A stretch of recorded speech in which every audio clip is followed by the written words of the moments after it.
Hi, Lauren. Hi! We met, I don't remember, like months ago, but I feel as though we know each other probably longer. A lifetime. Yeah, this kind of situation, yeah. So you're from California. Mm-hmm. How it was in California? Sunny. We all roller skated everywhere. I carried a surfboard many places. I lived on granola and hemp. So I worked in corporate collaboration for a number of years, and I run an improv comedy company. I see the world and work through an improv lens. I'm going to use some improv to explain what I think is how the business world works and how we hack knowledge, store knowledge, understand.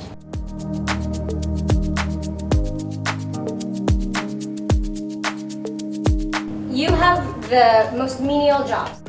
If at any given time I forget what I'm gonna say, I'll tap you on the shoulder and you just say any word. You don't have to try to make it make sense. You don't have to try to help me out.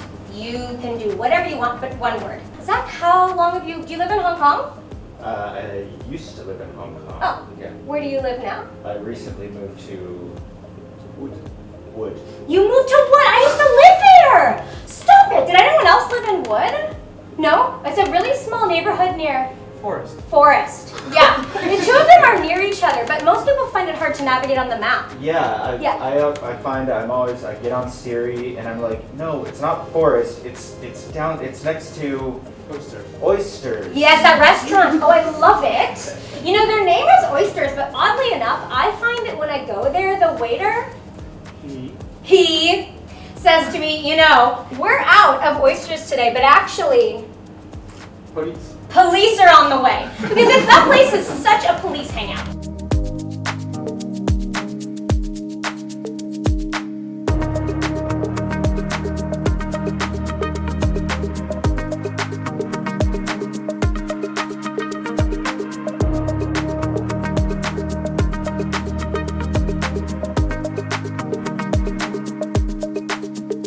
So improv comedy is based on three things, and I actually think these are really interestingly linked with UX and customer experience design and everything that we've been talking about today.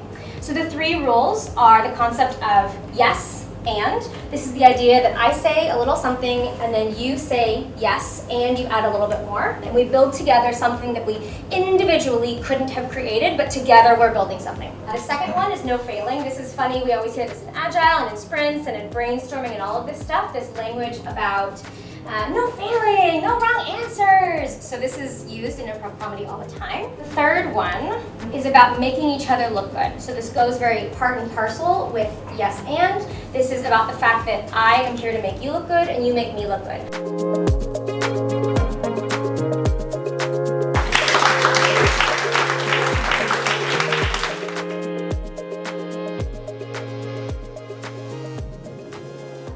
Lauren, why do you have purple men eating letters in your logo? That's a great question. So TBC started in the UK, in Scotland when I lived there. I started TBC, so this is the Hong Kong logo.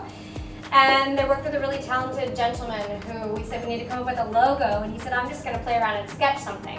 And he came out with this, and I went, what you got there, Paul? And he said, these are the imps, the improv imps. And he said they're being impish and they're eating the logo. And I went, that's genius. I said, they look like naked, weird aliens. He goes, no, they're imps. Get it, improv? And I go, yep, sold.